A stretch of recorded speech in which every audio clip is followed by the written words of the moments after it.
Hello.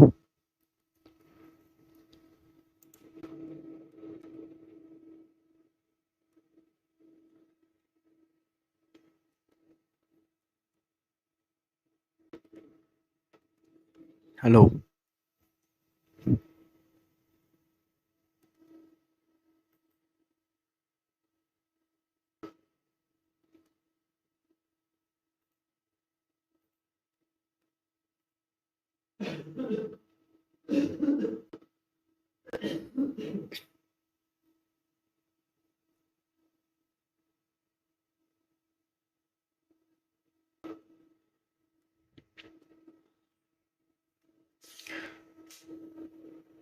नमस्कार साथियों, आप सभी का हार्दिक अभिनंदन और स्वागत करते हैं आज के राजस्थान ज्योग्राफी के आज की हमारी सेकंड क्लास के अंदर।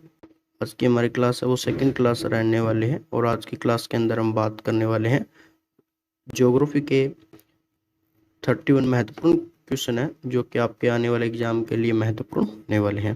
तो चलिए आज के इस लाइव सेशन को स्टार्ट करते हैं और बात करते हैं आज के हमारे महत्वपूर्ण प्रश्नों के बारे में जो कि आपकी परीक्षा की दृष्टि से आपके लिए काफी महत्वपूर्ण होने वाले हैं।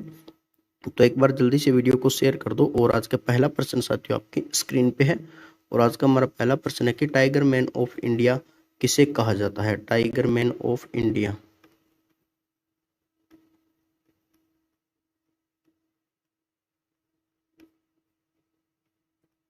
टाइगर मैन ऑफ इंडिया के नाम से किसे जाना जाता है। देवीलाल सामर को, दामोदर दास राठी, हरिदास निरंजन और कैलाश सांकला को।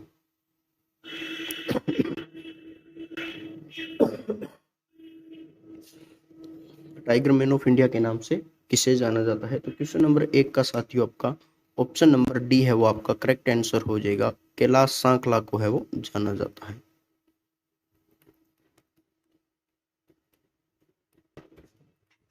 कैलाश सांकला को है वो जाना जाता है। अगला प्रश्न है, राजस्थान में सर्वप्रथम बाघ परियोजना की शुरुआत कब की गई थी। राजस्थान में सर्वप्रथम बाघ परियोजना की शुरुआत है वो कब की गई थी। 1971, 1973, 1977 और 1979 में। इसको टाइगर रिजर्व के नाम से जाना जाता है। क्वेश्चन नंबर 2 का ऑप्शन नंबर बी है वो आपका करेक्ट आंसर हो जाएगा। 1973 में है वो इसकी शुरुआत है वो की गई थी। 1973 में ऑप्शन नंबर बी का आपका करेक्ट आंसर हो जाएगा। तीसरा प्रश्न है, विश्व बाघ दिवस कब मनाया जाता है। विश्व बाघ दिवस कब मनाया जाता है। 10 फरवरी को, 12 फरवरी, 14 फरवरी और 16 फरवरी को। विश्व बाघ दिवस कब मनाया जाता है। क्वेश्चन नंबर 3 का ऑप्शन नंबर सी है वो आपका करेक्ट आंसर हो जाएगा। ऑप्शन नंबर 3 14 फरवरी को।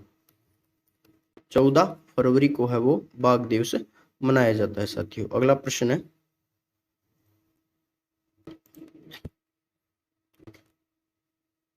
हरे कबूतर किस अभयारण्य में पाए जाते हैं। हरे कबूतर किस अभयारण्य में पाए जाते हैं।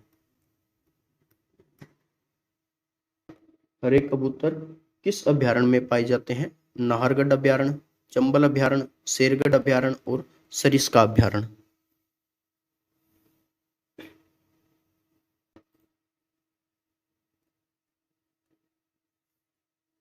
हरे कबूतर किस अभयारण्य में पाए जाते हैं। क्वेश्चन नंबर 4 का ऑप्शन नंबर आपका सी है वो करेक्ट आंसर हो जाएगा।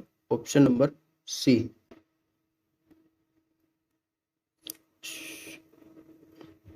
शेरगढ़ अभयारण्य इसका सही आंसर होगा साथियों। ऑप्शन नंबर सी, शेरगढ़ अभयारण्य।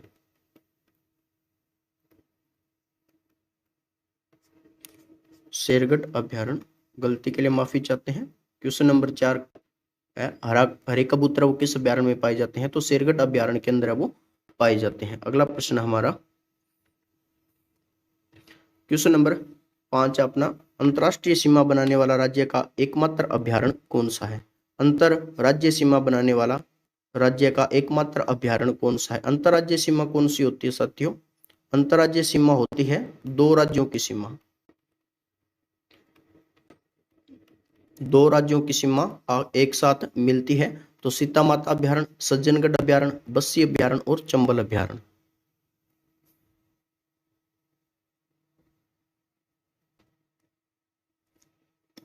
क्वेश्चन नंबर 5 का ऑप्शन नंबर डी है वो आपका करेक्ट आंसर हो जाएगा, चंबल अभ्यारण्य। चंबल अभ्यारण्य, चंबल अभ्यारण्य इसका करेक्ट आंसर हो जाएगा। अगला प्रश्न है हमारा, राजस्थान में वालरा कृषि का एक प्रकार है। राजस्थान में वालरा कृषि का एक प्रकार है स्थानांतरित कृषि, शुष्क कृषि, आर्द्र एवं शुष्क कृषि और पर्वतीय कृषि।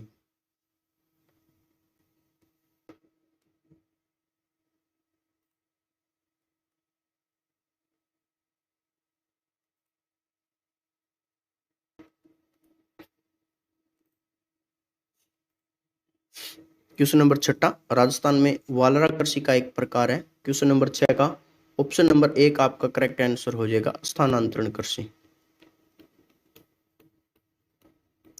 स्थानांतरित कृषि इसका करेक्ट आंसर हो जाएगा। अगला प्रश्न है हमारा, निम्न में से कौन सी तिलहन की फसल राजस्थान में खरीफ के मौसम में उत्पादित नहीं की जाती है? मूंगफली, तिल, सोयाबीन और सरसों की फसल। निम्न में से कौन सी फसल है जो तिलहन की फसल के साथ राजस्थान में खरीफ के मौसम में उत्पादित नहीं की जाती है?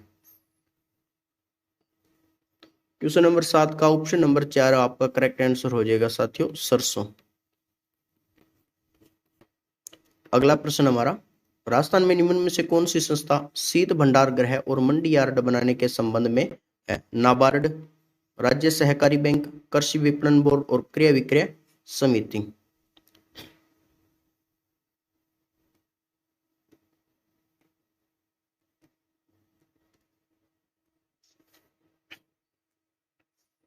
क्वेश्चन नंबर 8 का ऑप्शन नंबर 3 आपका करेक्ट आंसर हो जाएगा साथियों, कृषि विपणन।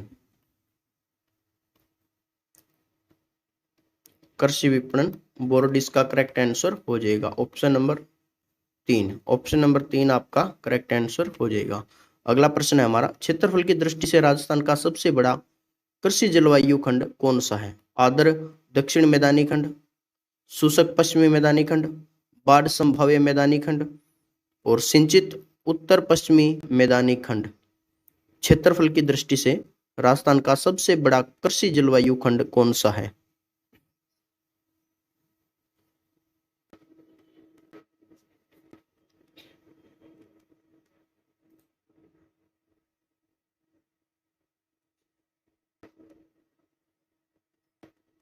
क्वेश्चन नंबर 9 का आपका ऑप्शन नंबर 2 है वो करेक्ट आंसर हो जाएगा, शुष्क पश्चिमी मैदानी खंड। ऑप्शन नंबर बी आपका करेक्ट आंसर हो जाएगा, 2 नंबर ऑप्शन, शुष्क मैदानी खंड। शुष्क पश्चिमी मैदानी खंड इसका करेक्ट आंसर हो जाएगा। अगला प्रश्न है, राज्य में बंजर व व्यर्थ भूमि का सर्वाधिक क्षेत्र किस जिले में पाया जाता है? व्यर्थ भूमि जो किसी काम न आए।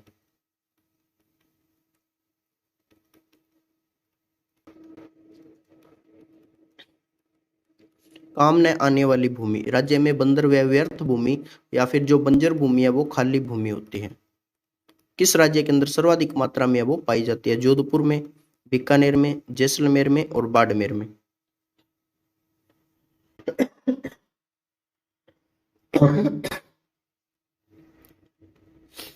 क्वेश्चन नंबर 10 का आपका ऑप्शन नंबर 3 है वो करेक्ट आंसर हो जाएगा साथियों, जैसलमेर में। जैसलमेर इसका करेक्ट आंसर हो जाएगा। अगला प्रश्न है हमारा, निम्नलिखित फसल में से किस्मों का कौन सा युग्म असंगत है? मक्का, माही कंचन व माही धवल। ये नदी का क्षेत्र है, इसको नदी का क्षेत्र बोल सकते हैं या फिर अपने बेसिन क्षेत्र भी कहा जा सकता है। बेसिन क्षेत्र के नाम से भी हम इसको जान सकते हैं। अगला प्रश्न, चावल, कावेरी, चंबल व परमल। चावल की फसल है वो कावेरी, चंबल और परमल नदी का जो नदी बेसिन है उसमें पाए जाते हैं। गेहूं की बात की जाए तो मैक्सिकन व कोहिनूर। मूंगफली की बात की जाए तो चंद्रा व कुफरी क्षेत्र में पाया जाता है। तो क्वेश्चन नंबर जो अपना 11 है साथियों, इसका ऑप्शन नंबर 4 है वो करेक्ट आंसर हो जाएगा। ऑप्शन नंबर 4 इसका करेक्ट आंसर हो जाएगा। मूंगफली की बात की जाए तो मूंगफली चंद्रा और कुफरी क्षेत्र के अंदर वो पाई जाती है और यह एक खरीफ की फसल है, खरीफ की फसल में इसको शामिल किया जाता है। अगला प्रश्न है हमारा, भारत में 1966-67 से हरित क्रांति के जन्मदाता किसे माना जाता है? भारत में, भारत की बात की जा रही है साथियों, भारत के अंदर हरित क्रांति के जन्मदाता, हरित क्रांति के जन्मदाता M S. Swaminathan, Verghese Kurien, Norman Borlaug, professor C R. Rao. Bharat में 1966-67 से हरित क्रांति के जन्म जाता है वो किसे माना जाता है? क्वेश्चन नंबर 12 का ऑप्शन नंबर 1 आपका करेक्ट आंसर हो जाएगा एम.एस. स्वामीनाथन। एम.एस. स्वामीनाथन है वो इसका करेक्ट आंसर हो जाएगा। अगला प्रश्न है, भूरी क्रांति का संबंध किससे है? दुग्ध उत्पादन, खाद्य पदार्थ प्रसंस्करण, सरसों, झींगा और मछली से। भूरी क्रांति का संबंध किस कृषि से है? क्वेश्चन नंबर 13 का ऑप्शन नंबर 2 है वो आपका करेक्ट आंसर हो जाएगा खाद्य पदार्थ संरक्षण।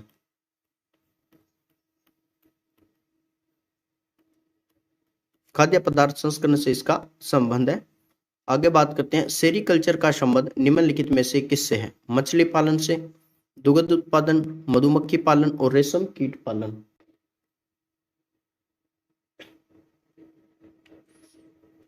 सेरीकल्चर का संबंध निम्न में से किससे है? क्वेश्चन नंबर 14 का ऑप्शन नंबर 4 आपका करेक्ट आंसर हो जाएगा रेशम कीट पालन।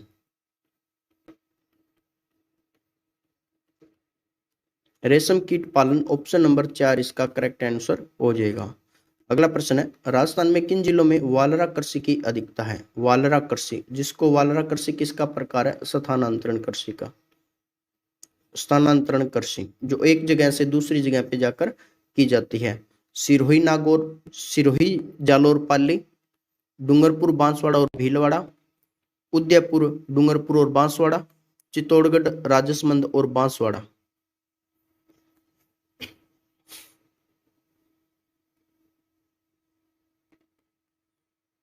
क्वेश्चन नंबर 15 का ऑप्शन नंबर 3 है वो आपका करेक्ट आंसर हो जाएगा। तो इसके अंदर कौन कौन से क्षेत्रों को शामिल किया जाता है? एक नंबर पे इसको शामिल किया जाता है उदयपुर में। उदयपुर के बाद बात कीजिए साथियों डूंगरपुर, डूंगरपुर के बाद इसमें शामिल किया जाता है बांसवाड़ा को। तो ऑप्शन नंबर 3 आपका करेक्ट आंसर हो जाएगा। उदयपुर, डूंगरपुर और बांसवाड़ा को है वो इसके अंदर शामिल किया जाता है। तो राजस्थान के किन जिलों के अंदर वालरा कृषि की अधिकता है वो पाई जाती है? तो उदयपुर, डूंगरपुर और बांसवाड़ा क्षेत्र के अंदर वालरा कृषि की अधिकता है वो पाई जाती है।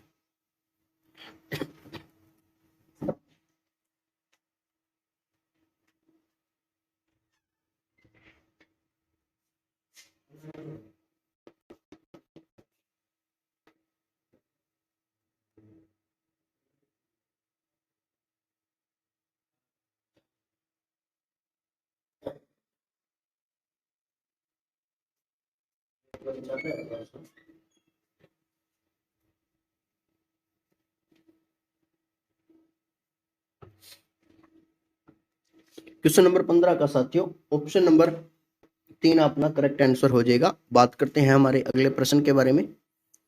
अगला प्रश्न है, राजस्थान में पूर्वी आंध्र प्रदेशों में प्रमुख उपज कौन सी है? पूर्वी आंध्र प्रदेशों के अंदर प्रमुख उपज की बात की जाए तो साथियों बात की जा रही है फसल के बारे में। पूर्वी आंध्र प्रदेशों में किस प्रकार की फसल है वो पाई जाती है? बाजरा चावल, बाजरा व दाल, दलहन फसलें, दलहन फसलें। अगला ऑप्शन गेहूं व चना, तंबाकू व गन्ना।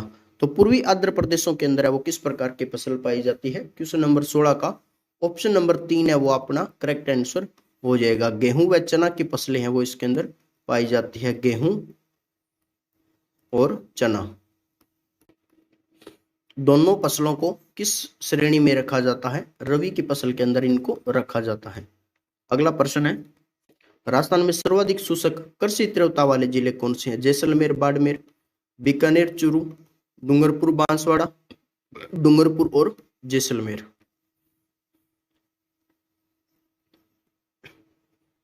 राजस्थान में सर्वाधिक शुष्क कृषि तीव्रता वाले जिले कौन से हैं? क्वेश्चन नंबर 17 का ऑप्शन नंबर 1 अपना करेक्ट आंसर हो जाएगा जैसलमेर और बाड़मेर।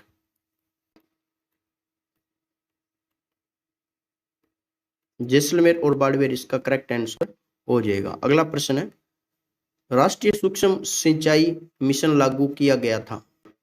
जून 2011 से, जून 2010 से, जुलाई 2011 से, जुलाई 2011 से। राष्ट्रीय सूक्ष्म सिंचाई मिशन है वो कब लागू किया गया था? क्वेश्चन नंबर 18 का ऑप्शन नंबर 2 है वो आपका करेक्ट आंसर हो जाएगा। जून 2010 से इसको लागू किया गया था, जून 2010 से।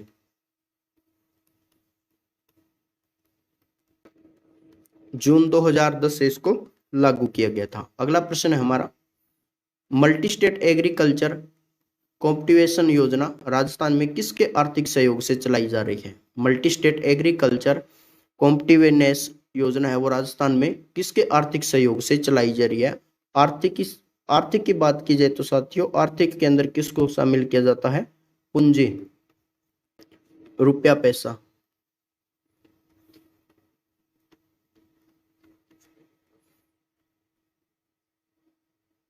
किसकी सहायता से चलाई जा रही है? ऑप्शन है वर्ल्ड बैंक, यूनिसेफ, भारत सरकार और जेबीआईसी जापान के द्वारा। Question number 19, multi state agriculture योजना है वो राजस्थान में किसके आर्थिक सहयोग से चलाई जा रही है? क्वेश्चन नंबर 19 का ऑप्शन नंबर 1 आपका करेक्ट आंसर हो जाएगा, वर्ल्ड बैंक। वर्ल्ड बैंक आपका करेक्ट आंसर हो जाएगा। अगला प्रश्न है हमारा, राजस्थान की सर्वाधिक हल्दी उत्पादन होती है, राजस्थान में सर्वाधिक हल्दी का उत्पादन है वो कहाँ पे होता है? हल्दी का उत्पादन किस क्षेत्र के अंदर सर्वाधिक मात्रा में होता है? आपके ऑप्शन है झाडोल उदयपुर में, छोटी सादड़ी प्रतापगढ़, मसूदा अजमेर, रेल मगरा राजसमंद के अंदर।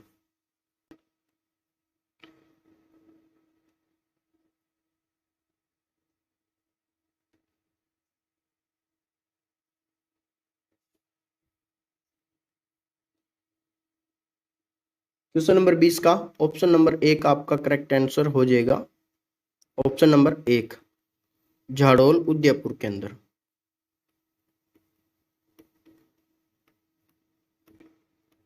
झाडोल उदयपुर के अंदर है वो राज्य की सर्वाधिक हल्दी है, हल्दी का उत्पादन है वो किया जाता है। अगला प्रश्न है हमारा, इंद्रधनुष क्रांति का संबंध किसके साथ है? बागवानी से, सरसों उत्पादन से, मत्स्य उत्पादन से, कृषि एवं उससे संबंधित कार्यों से। इंद्रधनुष क्रांति का संबंध किससे है?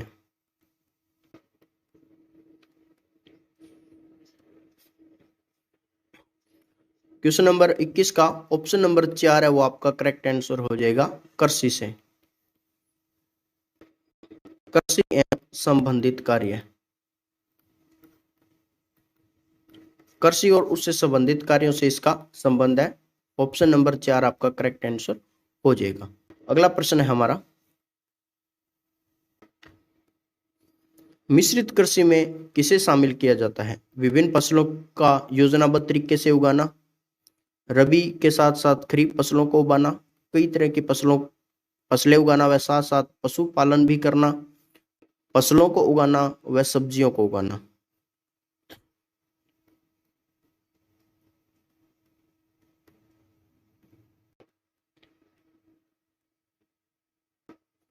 मिश्रित कृषि में किसको शामिल किया जाता है? क्वेश्चन नंबर 22 का ऑप्शन नंबर 3 है वो आपका करेक्ट आंसर हो जाएगा। कई तरह की फसलों के साथ साथ पशुपालन करना, पशुपालन, पशुपालन प्लस कृषि। मिश्रित कृषि के अंदर पशुपालन और कृषि पालन को है वो इसके अंदर शामिल किया जाता है। कृषि और पशुपालन दोनों को किसके अंदर शामिल किया जाता है? तो मिश्रित कृषि के अंदर है वो दोनों को शामिल किया जाता है। अगला प्रश्न है हमारा, राजस्थान में अफीम उत्पादन क्षेत्र कौन कौन से हैं? राजस्थान के अंदर अफीम उत्पादन क्षेत्र कौन कौन से हैं?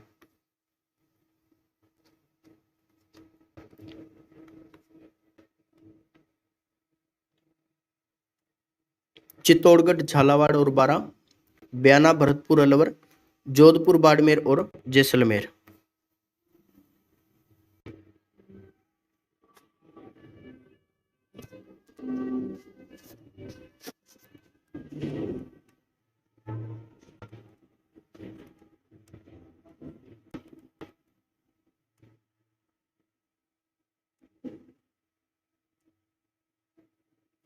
क्वेश्चन नंबर 23 का ऑप्शन नंबर ए का आपका करेक्ट आंसर हो जाएगा। चित्तौड़गढ़, झालावाड़ और बारां के अंदर है वो राज्य में सर्वाधिक अफीम की खेती है वो की जाती है, या फिर राज्य के अंदर अफीम उत्पादन क्षेत्रों की यदि बात की जाए तो चित्तौड़गढ़, झालावाड़ और बारां के अंदर है वो सर्वाधिक अफीम उत्पादन है वो किया जाता है।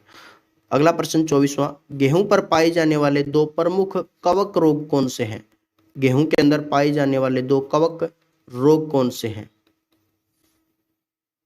काला कीट और सम्मट, श्वेत कीट और सम्मट, सम्मट और पर्णकुंचन, काला कीट और श्वेत कीट। गेहूं में पाए जाने वाले दो मुख्य रोग कौन कौन से हैं, उनको किस नाम से जाना जाता है? क्वेश्चन नंबर 24 का ऑप्शन नंबर ए का आपका करेक्ट आंसर हो जाएगा काला कीट। काला कीट और सम्मट इसका करेक्ट आंसर हो जाएगा, काला कीट और सम्मट। अगला प्रश्न है, सर्वाधिक मात्रा में शुष्क कृषि या फिर तीव्रता वाले जिले कौन से हैं? उत्यंता के नाम से जिसको जाना जाता है, तीव्रता स्पीड। शुष्क कृषि उत्यंता तीव्रता वाले जिले कौन से हैं? जैसलमेर, बाड़मेर, डूंगरपुर, बांसवाड़ा, बांसवाड़ा, गंगानगर, अजमेर और पाली।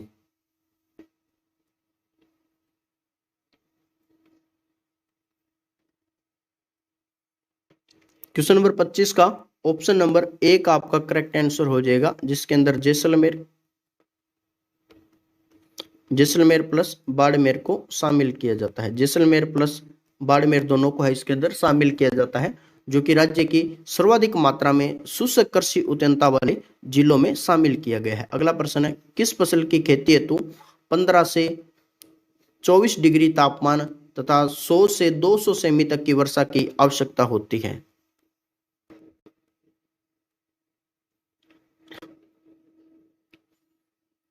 आपके ऑप्शन है मक्का, गेहूं और कपास की खेती के लिए।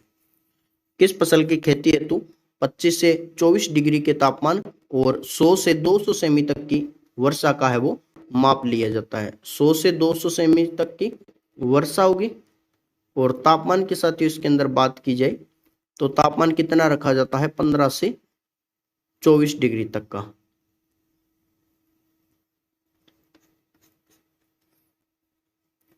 क्वेश्चन नंबर 26 का ऑप्शन नंबर 4 है वो अपना करेक्ट आंसर हो जाएगा कपास। कपास का जो मिनिमम तापमान माना जाता है वो 15 से 24 डिग्री का माना जाता है, और यदि वर्षा की बात की जाए साथियों इसके अंदर तो 100 से 200 सेमी तक की वर्षा है इसके अंदर मापी जाती है। 100 से 200 सेमी तक की वर्षा की आवश्यकता होती है, और मिनिमम तापमान की बात की जाए तो 15 से 24 डिग्री तक का तापमान है उसके लिए रखा जाता है। अगला प्रश्न है, राजस्थान का राजकोट बीकानेर के लूणकरण सर को कहा जाता है, इसका मुख्य कारण क्या है?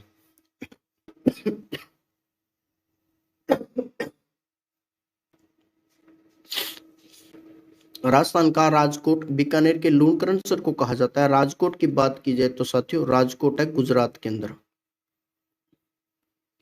यहाँ पे सर्वाधिक मूंगफली का उत्पादन किया जाता है, सर्वाधिक अरहर की खेती की जाती है, सर्वाधिक मात्रा में सोयाबीन बोया जाता है, या फिर सर्वाधिक पानी के इंजन है वो बनाए जाते हैं?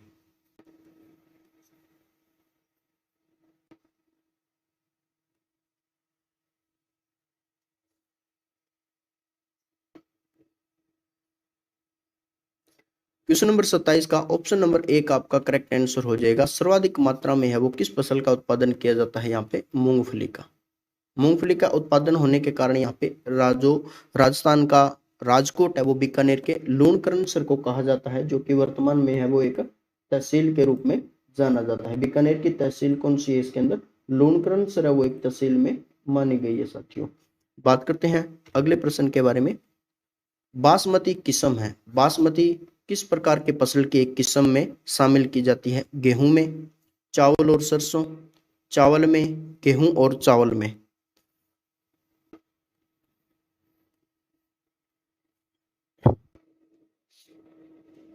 बासमती किस्म है वो किस फसल की एक किस्म है? तो क्वेश्चन नंबर अपना जो 28 का ऑप्शन नंबर 3 है वो आपका करेक्ट आंसर हो जाएगा, चावल की फसल। चावल की एक किस्म को बासमती के नाम से जाना जाता है, जिसके अंदर चावल का आकार है वो बड़ा होता है, जिसको अपने 1 सेमी तक मान सकते हैं। 1 सेमी तक का चावल है वो बासमती किस्म के अंदर पाया जाता है। अगला प्रश्न है हमारा,